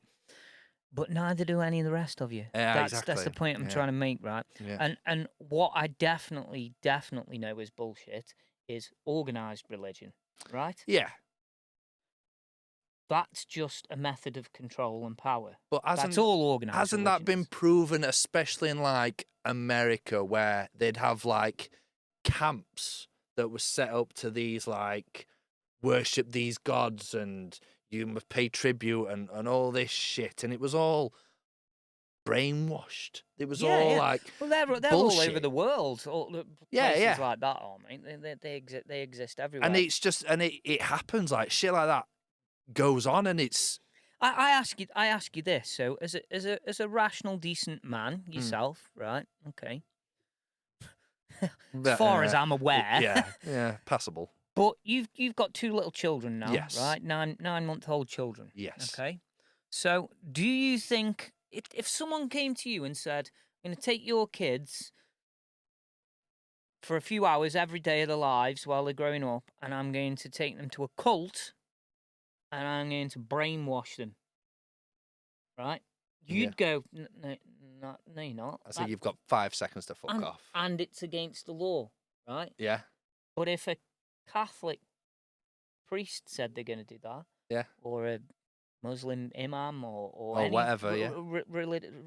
rabbi or any other religious leader said, yeah, that's what we're going to do. We're going to bring this in. We're going to fill your kid's head with all it, because it's indoctrination. Yeah. It's brainwashing, right? But because it's organised religion, it's perfectly above board and perfectly legal. Now, please tell me how that is right and fair and legal and above board, mate. Please tell me how. It's not. And like I say, anyone sitting there would think, no, that's mad. Like, I'm not going to let you do that, because we're taught from a very, very young age, stranger danger. So why would you? So why, as a fully functioning adult, father, mother, grandparent, whatever, some form of guardian, think that's a great idea? Let me take you. Let me give you to this person that I've never met before in my life. And think about it like this: if you're a religious leader that genuinely believes in your, let's say you're a Catholic, for example. Yeah. Spent a lot of my time in a Catholic school, right? So you're a Catholic priest, right? And you genuinely believe it. You believe that you've been spoken to by God, and this is what you've got to do with your life, right? If you believe that, then surely you believe that a child doesn't need to be indoctrinated, doesn't need to be brainwashed. Yeah. Because the child will grow into a young adult and go, I want to be a Catholic because that's the right thing to do. God's spoken to me as well. Yeah. You don't need to brainwash them, do you? Surely. Or, like I would think, or you get into them as soon as they're fucking born, because you know full well that that's the only way you will ever convince them of utter, complete nonsense, and therefore have control over them for the rest of their lives, financially, emotionally, right? Everything. They will then pass that on to their children, and they will then... And then it's a cult. Stop. Yeah. And again, I'm not just hitting on Catholicism here. No. I'm hitting on everything. It's all a fucking cult, right? But for some reason, it's a legal cult, and I don't quite get how we've moved on so much as society and as a species in the last few thousand years, mate. All the things we've accomplished, and yet we still organise a lot of our lives around religion. Our countries are based on specific religions and blah blah blah. And I'm not. This is why I have such a hard time with religious leaders, because I believe a religious leader, a genuine religious leader, should say, no, we don't want to indoctrinate children. We're welcoming of adults. Yeah. If adults want to come to us and learn our faith and be part of our community, that's fine. And I respect that, right? Yeah. When you're an adult. Yeah. Think about it like this, Liam. You can't go in the pub. Can't go in the pub when you're 5. No, can you start drinking, can you? Smoking fucking roll-ups. Well, there you go. But you can go church and be indoctrinated. That makes no rational sense to me whatsoever, mate. And I truly believe that legislation should be brought in to stop kids. But do you think that's something that we've started to see more of or less of in the last 5 or 6 years, would you say? I think religion's still going strong, mate. It is. I think there's a lot more Islam than there was years ago now. I think it's becoming the dominant religion. Yeah, I'd have to agree. And of course, Islam's very much where Christianity was a few hundred years ago. I feel that the Christians in the main, again, I'm talking very generally here, the Christians in the main realised that traipsing across to the Middle East and lopping people's heads off in the name of God didn't really get anyone anywhere. No. Wars and scrapping and fighting don't especially in the name of fictitious beings, don't really get anyone anywhere. And as crazy as a lot of Christians still are, most are peaceful these days. Christianity's a relatively peaceful religion. Islam, I'm afraid, isn't at the moment. It's a few hundred years behind because it is a newer religion, right? Yeah, exactly. And I'm hoping that as time moves on, that religion also will come to the realization that war and aggression and craziness doesn't really get you anywhere. No, cooperation is what gets people gets you somewhere in life. But I think religion is going as strong as it ever was, mate. Yeah. And organised religion. But I have to keep saying this. I'm not on about having some kind of faith or belief or feeling that there's more than the physical world. That's not what I'm saying. I've had feelings like that. I'm on about organised religion that want to control you, want to have power over you, want to take your money off you. That's what they are. I just think about this. Again, I went to a Catholic school, mate, so I do know a little bit about Catholicism, right? And I believe Jesus was a real bloke. Yeah. Right? I'll say that straight up. I think he was a historical figure. I don't believe he was the son of God because I don't believe in God. Yeah. But I believe Jesus was a real guy. And if you read the Bible, right? If you read most religious texts, right? The prophets that they have, peaceful, nice people. Yeah. Liam. People who preach understanding and care and well-being for all humanity, right? And Jesus was that kind of person. He wasn't interested in material wealth. No. And he wasn't interested in power over people. He just wanted to spread his message and have peace to all mankind at the end of the day. Please tell me how the modern Catholic Church or the Church of England or almost any Christian religion, please tell me how they are emulating any of Jesus's teachings and beliefs. Well, please tell me. Please tell me what giant cathedrals full of gold and all the money owned by the Vatican and all the crazy dressed up idiots that you've got. You've got your Pope and you've got your cardinals. What's that got to do with Jesus? Exactly, yeah. What's that got to do with Jesus walking around in his sandals preaching peace to all men? Mark, please tell me. I think that if there was a second coming and Jesus came down to earth, right, and looked at the Catholic Church and went, what the fucking hell is this? This is in my name. You fought how many wars in my name? What the fucking hell's wrong with you? That's not what I was telling you to do, you fucking idiots. I was telling you to all look after each other, and you don't need worldly possessions. Be kind and be nice. Yeah, literally that. But no, it seems to be more brainwashing. It is literally brainwashing. And let's brainwash a load of people, whatever religion you're in. Let's brainwash a load of people to the state, to the point where they will kill other people who don't agree with them. And that's what it boils down to. And what gets me, like, these priests and like high-end priests and all that over, they're no different to me or you. They've not been, quote, touched by God, quote. Like, yeah, fair enough. They might, if they want to commit their lives to their faith and their belief and their religion. My priest did a lot of touching in the name of God, mate, let me tell you. It's fucking grim.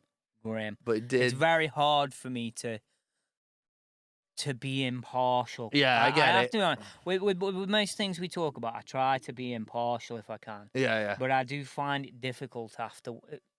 Again, nothing happened to me personally, but I find it difficult with people I know, the school I went to, and that was going on. I was suspended from school for trying to speak out about what was going on. Oh, okay. Suspended twice, actually, mate. I'm still waiting for my apology letter from the Catholic Church and from the school. Whenever you're ready, guys.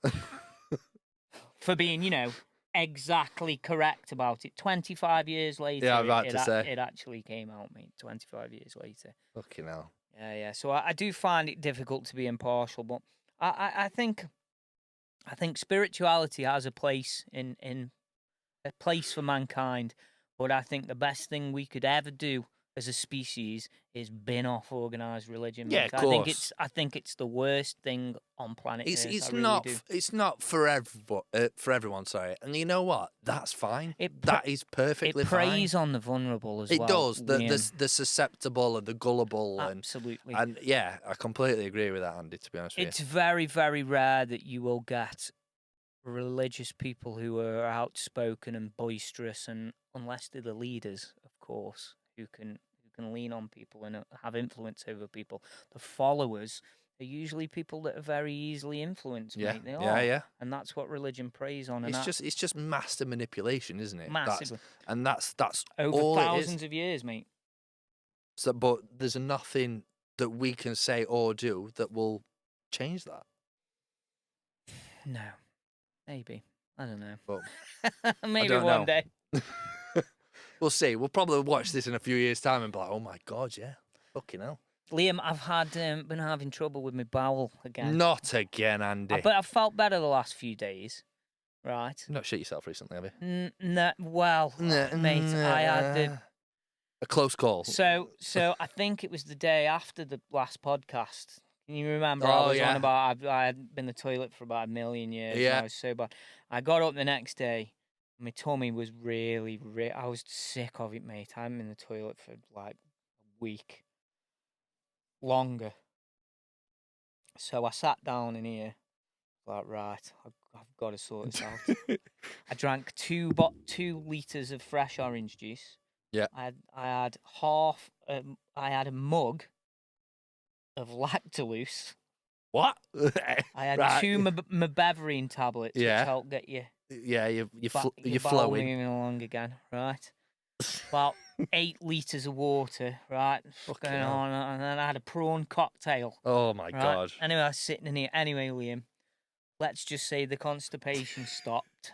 Yeah, I can imagine it might. I honestly thought I'd broken the toilet, Liam. It was 45 minutes of the most violent, horrific. You know when you've been out on your push bike when you were a kid. Yeah. And you get home and you've been fucking hammering around the wreck and the fields, all you want to do is through all the puddles and everything. Yeah. And you got proper mowed up, and you come in for your tea, and your dad goes, "Have you cleaned that bloody push bike?" Yeah. And you go, and your dad goes, "Get outside and clean it, else it'll go horrible." So you go outside, and you get the hose pipe up and the tap. Up and down, yeah. But you can't turn the hose pipe on very much because it'll blast the end of the hose pipe off at the tap end. So what do? You put it on a bit, and then you put it on your bike for hose your bike, but nothing really happens. Yeah. So you stick your thumb over the end of the hose pipe, don't you? Yeah. And really get some splatter blasting done. Some splashback. Mate, that was my arse. Oh, Andy. That was my sphinct, mate. The sphinct. I've never known it. I honestly thought that I'd cracked all the porcelain on the inside of the toilet. Mate, it was so grim, Liam.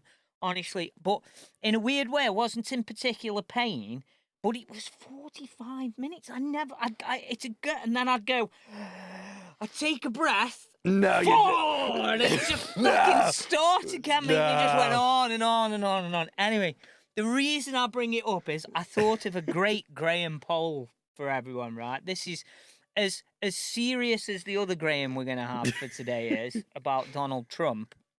This one is ridiculous. Right? Yeah. And I noticed that the toilet roll was on the little toilet roll hanger the wrong way round. Right. Yeah. So I think it must have fell off and Litland must have put it back on there. Yeah, okay. So, like, the toilet roll should fold so it comes over the front. Yeah, so as if you're looking at the toilet roll, the front, it should be rolling over the front of the... Yeah, I'm with you. But it wasn't. It was at the back. So I had to, pull it down, the back bit. No. Right? Yeah. No, I don't like that. So what I want to know from viewers and listeners, is there a correct way of hanging your toilet roll, right? This is a serious Graham poll. This is a serious Graham poll, right? And I thought about it, and I was like, "What? I wouldn't know if there's a." I think that it should be front ways. Yeah, I agree. So you've got the bog roll on, and then as though I'm looking at it, and I can see it over the top. Yeah. Going down. It's coming over. Exactly. Not going backwards and coming down the back side of it. That was a nice little. Thanks, mate. Little dive there, behind the back. But I would love to know if there's a correct way. So should your toilet paper be front hanging or back hanging? That's what I want.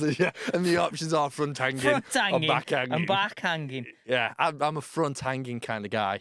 Liam, while we're on the subject of Grahams, we did have a Graham last week. We had a couple. Find out. We did have a couple. We had a double Graham. We did have a double Graham. We were asking in last week's Graham poll if they preferred the contemption of owning physical media or the convenience of digital media. Okay. My answer was physical media. Of course. 100% physical media. You can see a little bit on the bookshelf this week. Yeah. But I love physical media. I love my CDs. I love my books. I love my videos. DVDs. Videos are just too ancient. VHS. Liam, I think you were the same, weren't you? Yeah. I prefer, because we were talking on like, I think it was regards gaming as well, and they did a digital PS5, and I like to own games, and they hold the value. I mean, you look at Nintendo, Nintendo games, Switch, all that sort of thing, worth a fortune. And funnily enough, it was a tight, Graham. Oh, it was tight. It was tight. Go on. So, with 60% of the vote, our listeners prefer physical media over 40% preferring digital media. I was not I was expecting a landslide, if I'm honest. I was expecting streaming to digital media to run away with that. I thought it was going to be a landslide one way or the other. Shocked there's more people out there like us than we might think. I know. And then our second Graham poll was, do you like the heat of summer, the coziness of autumn, the rise of spring, or the chill of winter? And your options were, basically, what's your favourite season? Summer, spring, autumn, winter? I think both of us went... No, yeah, both of us went for summer, went for summer. You ripped the fuck out of me because I went summer, spring, autumn. Yeah. I said, I've got one left, and it's winter. That's it, and no one really likes autumn. We both winter, went... I know my wife voted for spring. Yeah, okay. It's a good shout. Again, a tight one. 20% voted for winter. Really? Fucking weirdos. A further 20% voted for autumn. Right. A further 20% voted for spring. Summer wins. So with 40% of the vote, summer is everyone's favourite season. Who the fuck voted for winter? Honestly, guys, what's wrong with you? Tell us, let us know what the reasons are you voted for winter. Do you like being freezing cold? Do you like it being pitch black at 4 o'clock in the afternoon? Oh, please tell me what you find fun about fucking winter, because it's shit as far as I'm concerned. It's miserable. It's fucking depressing. Graham has spoken. That's it. And summer fucking wins. Summer's the winner. That's what it's all about. Summer and physical media Liam, are your winners. It's time for Weekly Woke Watch, mate. We have got it. Did we have one last week? I think we missed it last week. I think we did. We were too busy buzzing from having a podcast. No, it was. We were talking about the Black Widow and it being an all-female cast. Ah, yes. And we were just like, see, so it's just goes to show that even if you are a female director cast, you film It's going to be a similar vibe this week, mate. My Weekly Woke Watch is, I don't know if you've seen it, but the trailer for Star Wars Acolyte, the new series, was released 2 days ago. Yeah. And it's been ratioed into oblivion. Absolutely. By you lovely internet users. To the shock of nobody at all, mate. Absolutely nobody. As we knew when this show was even announced, it's been directed and made and produced and written by a full-on feminist... we hate men brigade. Yeah. Absolute fucking lunatic who stated that her aim with the show was to have diversity, right? Because, there's never been any diversity in Star Wars. Over the last fucking 10 years. Right? She wanted it also to be female-based, right? Because, there's not any men in Star Wars. It's just pure men. There's never been any females in Star Wars. Ever. Not Princess Leia. No. Right. Not Han Solo. Not Queen Amidala. No, not Luke Skywalker. They're not women. No. They're not women, by the way. Luke Skywalker. I know, I'm just saying. But there's a mix. She wanted it to be all about women, right? Okay. So the trailer's come out. I've watched it. It's not actually as bad as I thought it would be. I'll be straight up with you. It's not actually as bad as... But the complete and utter absence of any heterosexual white males... Yep. Right? Is kind of the opposite of diversity and inclusion, isn't it? It is. You'd like to think that Disney have learned the lesson, wouldn't you? No inclusion and no diversity. We'll include everybody that's not straight, white, and male. congratulations, you played yourself. Yeah, basically. so you've done really fucking you well basically there, played Disney. yourself. Again, it's the old let's combat racism by being racist as fuck. Yeah. Yeah. Let's combat sexism. So you've by being managed to sexist. combat lack of diversity by having an absolute lack of diversity. Yeah. Yeah. I don't understand it, mate, right? So we can't have these shows that are all just male leads, or which they're not, by the way. Or let me throw this out for a fucking crazy idea for you, Liam. Oh, go on. Let me strap myself How in. about you get somebody who loves Star Wars, Yeah. who's a director, Yeah. successful director, Yeah. good at making movies. Give them the source material, right? yeah. So here you go, here's Star Wars. Yeah. Right? Make a show. Yeah. Right? Okay.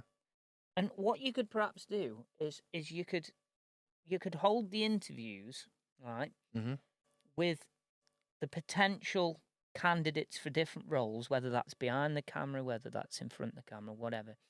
Have them in a sealed room with no windows. Yeah. And one of them voice boxes that disguise a voice. Yeah. So you've actually got no idea Who what if the person's even a woman or a man, or black or white or young or old, or you would not have a clue. No. And all you can go on is what they say. Is the stuff that they say in the previous work, right? And you can't hire them on anything other than merit. Yeah. Can you imagine that? Yeah. Can you imagine making a new... I love Star Wars, pre-Disney. Yeah. Can you imagine how great it would be if people were just hired to make a new Star Wars show on how awesome they were at making Star Wars? Yeah. That's it. Exactly. That's the only thing. And I think... We don't care. We don't care if you're a transvestite. We don't care if you're green. Yeah. Right? We couldn't give a fuck if you're a member of the LGBT community. We don't fucking care. No one cares. No one gives a fuck. We only give a fuck. He make mint Star Wars. Yeah. So that's what we'll hire you on. You honestly, you could be a blue-haired fucking land whale for all we care. But if you make a fantastic Star Wars series, winner. By us. Perfect. Absolutely perfect. Fine. If you happen to be a straight, white, Western male, yeah, that's also cool with us. Of course right? it is. We don't fucking care, right? And also as regards making your characters when you write the story. Yeah. Right? When you write the story. Number one, don't take any fucking characters from any franchise that already exist. Fucking race swap them. No. Oh, Liam, this fucks me off so much, mate. Honestly, I can't tell you how. So there's the Halo TV series. Yeah. I don't know if I watched the first season. The first 20 minutes was fucking glorious. Then it was shit, right? The story I could just about follow. It didn't follow the games properly. It went off on its own fucking weird tangents. Little nods, didn't it? Rewrote the law, the fucking law of the universe and all the rest of it. But the thing that got me the most is two of my favourite characters from Halo. You can see all my books down there, my Halo books. I've read every single piece of literature from the Halo expanded universe. Oh, yeah. And two of my favourite characters, Captain Jacob Keyes, who was one of the stars of the first game, and his daughter, Miranda Keyes, who was captain of a ship in the second game, and also her mother is Dr. Halsey, who's one of the other biggest, most important characters in the series, right? And they're white people, right? Not in the Halo TV series, they're not. They're African-American. They've just taken them and race swapped the fuck out of them. But isn't that in itself racist? Absolutely. But listen to this. This is how fucking bonkers it is, right? I haven't watched the second series, so I don't know if this character might have even come into it. I guarantee you they won't have race swapped him, though, right? So, my favourite character after Master Chief in the whole of fucking Halo is Sergeant Avery Johnson. Who's a cigar-chomping, African-American fucking Marine sergeant, right? Yeah. He's fucking great. He's a great character, right? Yeah. There's no sign of him at all in the first season of Halo. He wasn't there. He's non-existent. And I couldn't help but sit there and go, you've already got a brilliant, super strong African American character who I fucking love him. He's amazing. Right? He's a great character, but I'm a racist, aren't I? You know, fucking my favourite character in any. I've said this before in the podcast. Fucking the amount of times I've been accused of fucking racism and all the rest of it. My favourite TV character, my favourite character in any media ever is Benjamin Sisko, Captain Benjamin Sisko from Deep Space Nine. He's my favourite fictional character of all time. African American. He's fucking great. Great character, right? Getting back to Halo, why can't we just have Sergeant Johnson, who's an African American character? Why do we have to take two, not one, but two strong, fascinating characters and race swap them? Yeah. Right? Because I guarantee what doesn't happen, Liam, right? Guarantee. If they bring Sergeant Johnson into the fucking show, guarantee they won't race swap him to a white man. I'm about to say that. I promise you. Funny how it works one way and not the other. Now, but that's not for me and you to decide. That's for Hollywood to look at and think that's a good idea. The black people that I know, Liam, find all this kind of shit embarrassing. Of course they it don't is. Fucking want to. How lazy have you got to be as writers to not just write new characters? Say, I want. There's nothing wrong with having some representation of different groups in your media, but why not go, what I'm going to do is write a fucking character, write a new character. So I want a gay character, right? Because, you know. Why not? Why not? There's nothing wrong with having a gay character in your show, right? Yeah. There is all the fucking time in every show that's ever made. But my point is, if you want a gay character, write a gay character. Yeah, right? A new gay character. That's right. There's nothing wrong with that. Yeah. And people aren't going to sit there and go, oh, we hate him because he's a gay character. No, he's a gay character. That's it. Yeah, that's it. Don't take a fucking character who's got 3 wives, right? And has been around fucking shagging every bird in the fucking world, then make your fucking film and make him gay. Don't do that, because that pisses everybody off who already likes the universe, and it fucking pisses off gay people because they just think you're too fucking lazy to write as a good character. You're just ticking a box for us. Write as a fucking good character, you cunts. Yeah. And I just find it quite...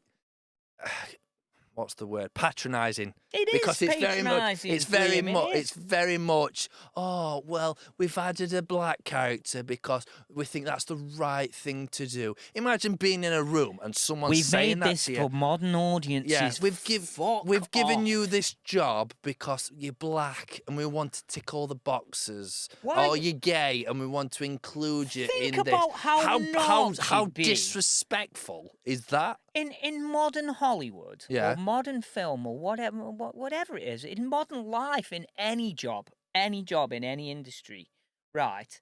I can't speak for this, but this is something I question and I think about. I'm not from a minority group, not in this country anyway, right? No. But if you're, for example, an Asian person, a black person, gay person, transvestite person, gender, whatever you are, gender fluid. I'm not even going to go into it. I get what you're saying. You're a minority group, right? You go for a job, let's say anywhere, mate. You go for a job at fucking Tesco, right? In the back of my mind would always be, have I got this job because I'm the best person for the job? Or have I got this job because I'm a gender-neutral person? Right? I wouldn't be able to shake that feeling. I completely agree. And I would love to know from you guys, you listeners and viewers who are from ethnic minority groups or from that walk of life, from sexual minority groups or whatever you may be from, right? What do you think about that? How do you think about that if you go for a new job or you go for anything? Do you feel that you're on an equal playing field, or do you feel that you might be looked at favourably for example, your sexuality, rather than your fucking merit and what you can provide, or your skin colour, or whatever. Like, and to me, that is so disrespectful and disgusting. It is. And it's like, imagine if you're a brain surgeon, right? You're qualified. You've done X amount of years in med school. You've got all these qualifications. You were top of your class. I'd give that person a job. Yeah. But in that sentence, I haven't mentioned what gender they are, what colour the skin is, what sexual preferences. I haven't, because it's all about merit and what's there to look at on paper. You know, I couldn't care what colour your skin is. I couldn't care if you're gay, bi, trans, whatever. I also have to ask, again, to the same people listening to the podcast, if you are part of a minority group, if you were, I don't know, if you're an actor, right, and you get asked to play a role of a historical figure. Okay. Right? Yeah. So Anne Boleyn was the one on TV a couple of years ago, wasn't it? The Henry VIII drama. And they cast an African American woman. No, I think she was British. Yeah. Actually. A black lady to play Anne Boleyn. Like a famous historical white figure, right? Yeah. You as that person, that actress, how would you feel to know that you've been cast in that role because you're black? Because they're trying to virtue signal, right? Because I like to think that if I was in a drama, if I was in a play, right? And it was a play about Martin Luther King, right? And someone said, "Steve-O, we want you to be Martin Luther King." Yeah. I would go, I can't be Martin Luther King. Yeah, I can't. I'm the wrong fucking colour. Yeah. I can't be Martin Luther King. That's fucking ridiculous. Steve-O, we're doing a documentary on Muhammad Ali. Yeah. Right? We want you to play Ali. Yeah. And I'd go, aside from the fact that I can't box or anything like that. And you're like 5'3". Yeah. I'm not a Muslim. Yeah. And I'm not black. And you've never been a boxer, yeah. Just maybe what you should do, right, is cast a Muslim black guy. Or at least, a black guy. Because I suppose somebody could act being a Muslim. Yeah. You can't act being a black guy. Well, unless you're Robert Downey Jr., of course. Fucking Jesus. greatest portrayal I've ever seen. That's another kettle of fish. Yeah, but mate, every black person I've ever met thinks that that's fucking hilarious. Exactly. And there you go. But then we shouldn't cater to the minority. Like, it's a democracy. Like, that's the world that we live in. And I'm sorry, but that's how it is. And like you've just said, and it's a good point, and that, if they did a film about Muhammad Ali, Barack Obama, but you wouldn't cast a white man. You wouldn't cast Mark Wahlberg or Matt Damon to do it, would you? Matt Damon. He's a great actor, actually. Yeah, exactly. And it's imagine the controversy, though. Well, it just wouldn't happen. Imagine the uproar. Mate.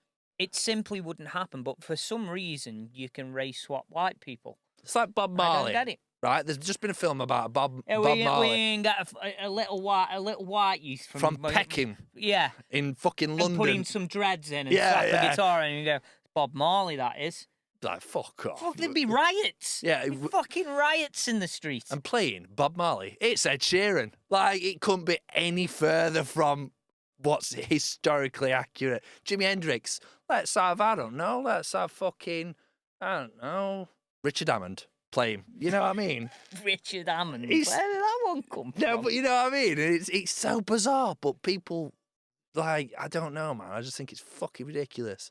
But some people like that. And some people would be brainwashed. But you know what? I think this podcast sums up exactly what you've just said. Yeah. Some people. It's such a tiny, tiny minority. Of course it is. Because the vast majority of people in the world understand that this stuff is nonsense. Of course. They get it. And it's no matter what colour your skin is or religion you are or whatever. No. Most people realise that this stuff is bullshit. And it doesn't need to happen. No. And getting back to Weekly Woke Watch. Yeah. Why are our media companies and our the BBC fucking relentless with it all, the BBC are. And the big news outlets and Hollywood and all the rest. Why? Why are you what are you trying to prove? Because you're making films and TV and for audiences that don't exist, right? Because that tiny, tiny minority don't go and watch your films. No. They don't go and buy your video game. Do they fuck? No. Because there's almost none of them, right? They're a very loud voice on the internet, but there's almost none of those people. That's all they are. Which is why when you make a fucking load of woke fucking garbage, nobody goes to watch it, right? when you make Top Gun Maverick, everyone goes to watch it. When you make Spider-Man, everyone goes to watch it because it's a good film, right? Even when, as we touched on last week, even when you make Barbie, which isn't for me and Liam, right? I think it's shit and it's not for me. But there's plenty of women out there who like it. It suits them, right? You've made it for your audience. It's not fucking rocket science. It's not, Liam. is it? Let's be perfectly honest with you. And that's the world that we live in. That's how things are at this moment in time, and it's fucking embarrassing. Like, I'm embarrassed, to be honest with you. And I don't like going to cinema. Like, films that come out now are just like garbage to me. Like, I used to love movies and I haven't been to the cinema in all years, that mate. sort of thing. Years and now I can't bring myself to do it. I really can't, because I just Do you think just before we finish, we'll try and end on a more positive note. Do you think that the tide is turning? Do you think that the peak of wokeness and message pushing has that the crest has been? We've gone over the crest, and we're now starting to get, because Disney, for example, can't just keep losing billions of pounds. No. Even a company as big as can't just keep doing it. Well, the shareholders at Disney must be going, you need to make some fucking money. What the fuck are you doing? Don't make shit that's pushing a message, that's virtue signaling. Yeah. Make stuff that makes us alert. I won't carry on sitting on my yacht drinking champagne. Make some stuff that people like Steve-O and Liam want to go and watch, right? Which means no message pushing, no wokeness, no race swapping, right? Do you think we've turned the corner, Liam, or is there more to come? I think I always said it'll get worse before it gets better, and I feel like it has got worse, and I feel like we're over the worst part of it now, and I feel like we are starting to get back to some normality. And it's, again, we're not sitting here slandering it, saying, it's because the black, the gay, the trans, the bi, whatever. You do you, and we're happy for you. That's it. Real talk for a second. That's it, right? You do you. We couldn't give a shit. And to be honest, no one else does. That's just how it is. That's life. Got to live with it. But I feel like now, as we're starting to see, people are getting wise to it. And again, you've just touched on the stocks of Disney's going down. They're getting review bombed. Like I say, Disney hasn't made anything good Star Wars in the last few years. You've got Obi-Wan Kenobi, message pushed. Ahsoka, or whatever it is, message pushed. I couldn't get past the first episode of Ahsoka. Message pushed. And I'm just like, I can't be arsed. And it just puts me off watching it. And it's like, just touching on like punditry as well, just so like sports, very quickly. It's horrific, mate. Right? I'm horrific. not bothered what skin colour is. I think, my personal opinion is, Jamie Carragher and Gary Neville are fucking shit pundits and shit commentators, right? See, I quite like Gary Neville and and that's fine, and that's fine. But the white, straight men, I didn't mention in that sentence anything about the sexual preference, colour of the skin. Because it doesn't matter, does it? Because I just think they're shit at what their job. I got it. Then I think there's some fantastic... I'm going to open up a can of worms before I go, though. Of course, why not? Mate, I struggle a lot with the female commentators and pundits in football. Yeah, I do. I struggle with it. There's a lady called Cheryl Pounder who's a pundit in the NHL, the ice hockey, which I watch. And I got to be straight with you, she's fucking great. Yeah, she's really, really knowledgeable on the game, mate. Even though she's obviously never played men's hockey, she knows what she's talking about. She's very, very knowledgeable. She's just got a way about her that the male pundits, most of the male, there's some shit ones as well, but most of the male pundits, she's got a way of delivering stuff. She's good at what she does. I watch football, mate, and I struggle with the female pundits. I do. I can't stand it when you get the little ticker that comes up across the bottom of the screen and it'll say 78 caps for England, 43 goals for it, and I get England's top scorer. No. You've got the same amount of caps for England as me, none at all. You've got 73 caps for England women, which is great. That's something to be proud of. It's amazing. It's an amazing accomplishment in a different sport. Yeah. You played a different game, a completely different. It's the same rules, but it's a different fucking game, right? And I have to wonder what qualifies you to talk about, I don't know, the FA Cup quarter-final, for example, right? What qualifies you to talk about that? Because you've played a different sport. We wouldn't get, I don't know, Roger Federer on to talk about the FA Cup basketball. quarter-final. Roger Federer, 19 major Grand Slam titles, right? And is here to commentate on the darts. Yeah. What? So what does that mean? I don't like it so much, mate. No, when they commentate on their own game, on the female game, absolutely, you've got fucking vast experience in what you're talking about. Yeah. I get it. I understand. I like the people who are the pundits and who commentate on the sports to have been experts in their sport, with the odd exception. Like I say, Cheryl Pounder in the hockey is really fucking good. She's excellent, mate. She's as good as any of the blokes, I've got to say. Yeah, she's very knowledgeable. There's one just for like football, and I forget her name, but she does like BT Sports, and she does it with Thierry Henry and Micah Richards and Jamie Carragher. And they're having banter, and she's like one at lads, and it's like they don't look at it any differently, and it's all like you're having a laugh, you're having crack and a laugh, and all that sort of thing. And it's good. And another one is Laura Woods. And she's done commentary on Olympics, she's done commentary on football, on tennis, on darts, on boxing. And I think fair play to you. She's put the hours in and the work. Exactly, but she's done her research. She's done a graft, and it's not just I'll do a quick Google before I go on camera. And again, it shows. I feel looping this back to what we've been saying. I feel a lot of these female pundits and commentators are getting these top jobs without ever laying the groundwork, without ever putting the fucking shifts in. And they get in the jobs because they're female. And again, let me flip this on its head for those that are starting to get a bit pissed off. If you've gone to university for 5 years, right, you've got a media degree, you've done commentary at football, you've done all this, that, and other, and only thing that stands between you and having this job is a woman that's there on merit, you'd be fucking fuming, wouldn't you? You'd be absolutely livid. And I just she's not there on merit. Sorry, she's there because not on merit. Yeah, sorry. What you're saying. Sorry, is that the word I was looking for? Because she's there to tick a box. Yeah. She's there because she's got so many followers on TikTok. We'll give her this commentary job. It shouldn't be like that. You should get the job on merit, as we've said all season. Absolutely. Not because of your TikTok following. No. Of which we've now got 51,000. Just get that in there. Just get that in there. Shoehorn that in before we finish. Nice little. That's pretty much it for tonight, guys. It's home time. Well, I'm already at home, but you know what I mean. I've got to I need to have some tea. I'll be honest with you. I've got work tomorrow. I've got a gig tomorrow. I need to rest up. Oh, you said that very. Oh, I've got to rest up. Rest up. Oh. Pump number 4. Hopefully my bowel doesn't stop working again between now and tomorrow night. Jolly good. What I'm going to do. We got to propel that bar stool across the pub tomorrow night. Yeah. Grim.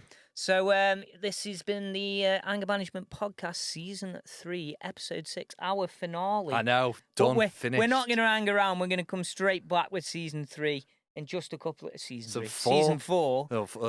In a couple of weeks' time, we're going to try and get a couple of guests on. Luke the Hammer Gordon, Vainsy will be joining us at some point. Yep. Hopefully before Christmas. Yep.